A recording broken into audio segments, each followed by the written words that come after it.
Nagsimula ang pelikula sa isang liblib na magarang bahay, kung saan mag-isang nakatira si Chris, pagkatapos makipaghiwalay sa kanyang dating asawa. Habang nag-eehersisyo sa balcony, nakatanggap siya ng tawag mula sa kanyang dating asawa na si Jamie, na nagtanong sa kanya kung na-finalize na ba niya ang lagda sa divorce paper. Iniiwasan ni Chris na pumirma sa mga papeles dahil kapag ginawa na niya ito, pakiramdam niya ay magiging permanente na ang lahat. Binanggit ni Jamie na nasira ang kanilang relasyon dahil mas inuna ni Chris ang kanyang trabaho kaysa sa kanyang pamilya. Bagamat sinusubukan niyang ipagtanggol ang sarili sa pamamagitan ng pagsabing na ibenta na niya ang kanyang kumpanya, nakatitiyak si Jamie na ginawa niya ito para sa pera at hindi para sa kanilang pamilya. Matapos mangako kay Jamie na aasikasuhin niya ito sa lalong madaling panahon, hiniling niya sa kanya na ikumusta siya sa kanilang anak bago ibinaba ang tawag. Thank you. Kalaunan ng gabing yun, pumunta si Chris sa supermarket para bumili ng ice cream nang makilala niya ang isang maganda at blonde na babae na nagngangalang Sky na humingi sa kanya ng opinyon tungkol sa alak. Matapos pumili ng sa tingin niya ay masarap, ibinigay niya ito sa dalaga at nagpakilala. Sky. Maya-maya, nang lumabas si Chris, nakita niya si Sky sa may pintuan na nilalamig at naiinis dahil kinansela siya ng kanyang Uber. Ipinaliwanag ni Chris na nakatira siya sa malapit at inalok na ihahatid siya sa kanyang tinutuluyan. Nang makarating sila sa motel, pinaalam ni Sky kay Chris na natatakot siyang bumalik dahil nagkaroon sila ng away ng kanyang roommate. Dahil dito, inalok ni Chris na manatili muna siya sa kanyang bahay hanggang sa kumalma na ang kanyang roommate at nangakong ihahatid siya pauwi pagkatapos. Matapos tanggapin ang alok, nagmaneho na sila papunta sa may burol. Pagdating nila sa magarang bahay, ipinagpalagay ni Sky na binabantayan ni Chris ang bahay para sa kanyang mga magulang, ngunit sinabi niya sa dalaga na siya mismo ang nagpatayo ng bahay, pagkatapos matagumpay na maibenta ang kanyang application sa Google. Kalaunan, kinuha ni Chris ang binili niyang alak at pinagsaluhan ito ng dalawa. Humanga si Sky na nakapag-retire si Chris ng sobrang bata, at ikinwento sa kanya ang tungkol sa kanyang malungkot na pakikipagsapalaran ng kanyang pagdating sa lungsod upang maging isang modelo, ngunit nauwi ito sa pagtatrabaho bilang isang waitress sa Kitty Warren Bar. Nang magkomento ang dalaga na dapat silang kumuha ng pangalawang bote ng alak, excited siyang dinala ni Chris sa kanyang cellar na puno ng mga bote ng wine. Pagkatapos ay pumili si Chris ng isa sa pinakamahal na wine sa kanyang koleksyon at binuksan ito. Nag-usap at uminom ng alak ang dalawa hanggang hating gabi, hanggang sa maalala ni Sky ang oras at sinabi kay Chris na dapat na niya itong iuwi. Nang maakit sa kagandahan ni Sky, hiniling niya sa kanyang doon muna siya matulog, at nagsimula silang maghalikan. Nang uminit pa ang mga bagay-bagay, lumipat ang dalawa mula sa sofa patungo sa kwarto, at nagpalipas ng gabing nagpapalakpakan. Nang magising si Chris kinabukasan, nakita niya ang sarili na mag-isa sa kanyang kama, at na-realize na maagang umalis si Sky. Samantala, bumalik si Sky sa motel at sinalubong siya ng nag-aalalang si Lisa. Galit na galit niyang tinanong si Sky kung saan siya nagpunta, ngunit hindi niya pinansin ang babae at dumiretso sa kanyang kwarto.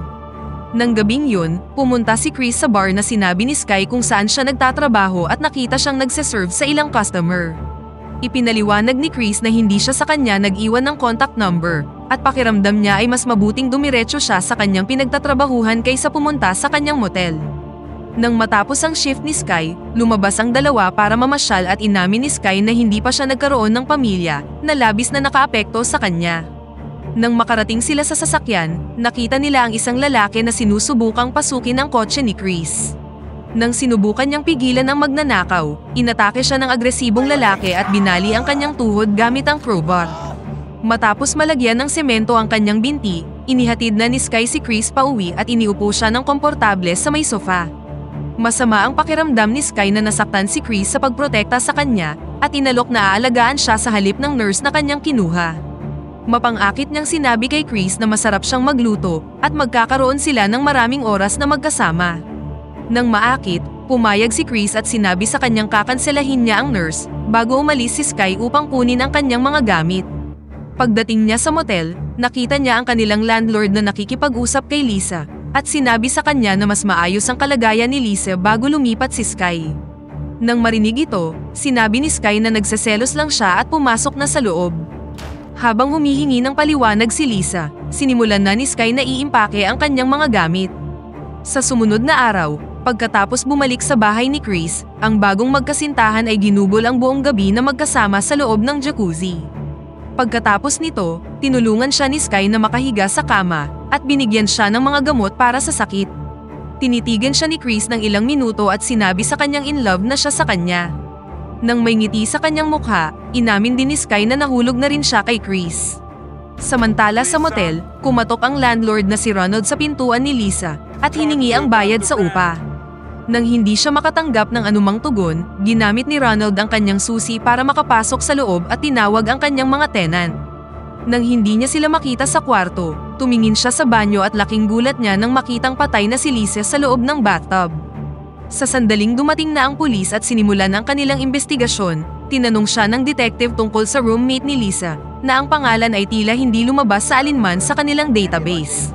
Habang nagpapahinga sa sofa, nakatanggap si Chris ng tawag mula sa kanyang dating asawa at nag-follow up sa mga divorce paper. Pagkatapos humingi ng tawad sa pagiging late, sinabi niya kay Jamie na naaksidente siya at nabali ang kanyang binti. Nalungkot si Jamie sa nangyari at tinanong kung makakabuti ba sa kanya na makita ang kanyang anak sa darating na Biyernes. Nang masiyahan sa alok, sinabi ni Chris na gusto niyang makita silang dalawa.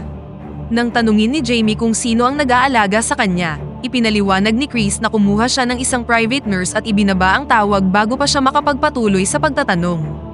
Nang nangailangan siya ng tulong, tinawag ni Chris ang pangalan ni Sky ngunit hindi siya nakatanggap ng anumang tugon. Nang pumunta siya sa kwarto, narinig niya ang pag-agos ng tubig at narealize na naliligo ang kasintahan sa shower. Doon, nakita niyang nakabukas ang kanyang bag at sinubukang tingnan ang loob nito. Gayunpaman, hindi sinasadyang nalaglag ang bag, na agad namang nag-alerto kay Sky. Habang pinipilit niyang kunin ang bag, lumabas si Sky mula sa shower at nahuli siya sa akto. Sa pagkapahiya, humingi ng paumanhin si Chris sa kanyang ginawa, ngunit tiniyak sa kanya ni Sky na gagawin din niya ang parehong bagay kung siya ang nasa kanyang lugar, bago sa kanya ibinato ang tuwalya. Kinaumagahan, nakita ni Chris na nawawala ang kanyang telepono sa kanyang tabi. Pagkatapos ng paulit-ulit na pagtawag kay Sky, bumangon siya at pumunta sa living room, kung saan nakita niya sa balita ang tungkol sa pagkamatay ng dating roommate ni Sky. Hindi nagtagal, napansin niya ang kanyang bagong kasintahan na lumabas sa sasakyan, na may dalang shopping bag at itinipe ang code para sa front door na kanyang ibinigay. Pinaalam ni Sky na lumabas siya para kumuha ng pritong manok. Nang makaramdam ng kakaiba, tinanong siya ni Chris kung nakita niya ang kanyang cellphone. Matapos sabihing hindi, inalok niya kay Chris na tutulungan siyang hanapin ito pagkatapos nilang kumain.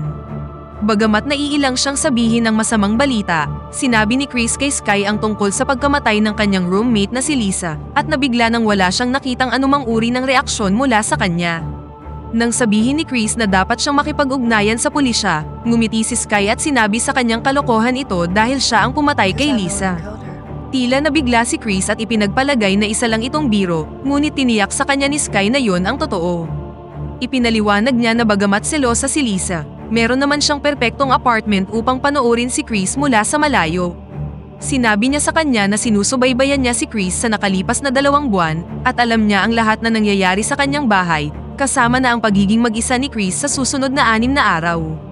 Nakakalap siya ng sapat na impormasyon at nalaman kung saang lugar siya kikilalanin upang makagawa ng perpektong pagkakataon. Sa sobrang galit, sinigawan siya ni Chris na lumabas na ng bahay, ngunit tumanggi si Sky at isinara ang lahat ng pinto gamit ang automated system sa kanyang telepono na kanyang ninakaw. Nang sinubukang agawin ni Chris ang telepono, itinulak siya ni Sky at pagkatapos ay kinuryente siya hanggang sa mawalan siya ng malay. Nang magising, nakita ni Chris ang sarili na nakatali sa kanyang wheelchair. Tinanong niya ang dalaga kung bakit niya ito ginagawa, na sinagot lang ni Sky na may mga bagay siyang kailangan sa kanya dahil alam niyang mayaman siya. Hiningi ni Sky ang lahat ng kanyang security code at pagkatapos ay sinimulan siyang pahirapan gamit ang drill nang tumanggi siyang sumagot. Mother's maiden name. Samantala sa motel, pumasok si Ronald sa dating apartment ni Lisa upang maglinis para sa susunod na tenant, at nagkataong nakita ang telescope na inilagay ni Sky sa silid. Nang tingnan niya ito, napansin niya ang bahay sa burol at nakita niyang nagpapalit ng damit si Sky. Patuloy niyang pinagmasdan ang babae at nakita ang lalaki na kanyang kinidnap. Pagkatapos ng ilang oras na pagpapahirap, ibinigay na ni Chris ang kailangan niyang impormasyon at inutusan siyang mag-behave pa dahil tatawagan nila ang kanyang bangko. Nang makakita ng pagkakataon, sinubukan ni Chris na disarmahan si Sky. Ngunit nagawa siyang talunin ng babae, at pagkatapos ay ipinakita sa kanya ang isang live video ng kanyang pamilya. Matapos siyang patigilin gamit ang mga pagbabanta, iniwan siya ni Sky ng mag-isa na nakagapos. Makalipas ang ilang sandali, napansin ni Chris sa telebisyon na nasa driveway si Ronald. Nang ma-realize na ito lang ang tanging paraan para makatakas siya, nagsimulang sumigaw si Chris para humingi ng tulong. Nang nasa loob na ng bahay si Ronald, nakita niya ang nanghihina ng estado ni Chris at nagsimulang makipag-negotiate sa kanyang kalayaan para sa pera. Nang pumayag si Chris na bigyan siya ng isang painting na nagkakahalaga ng ilang milyon, sa wakas ay sinimulan na niya itong pakawalan mula sa upuan. Habang pinapalaya siya, napansin ng dalawang lalaki ang pagpasok ng sasakyan ni Chris sa driveway, at na-realize na bumalik na si Sky. Nang makitang may intruder sa bahay, tila relax lang si Sky at hindi man lang nagpakita ng kahit na kaunting pag-aalala.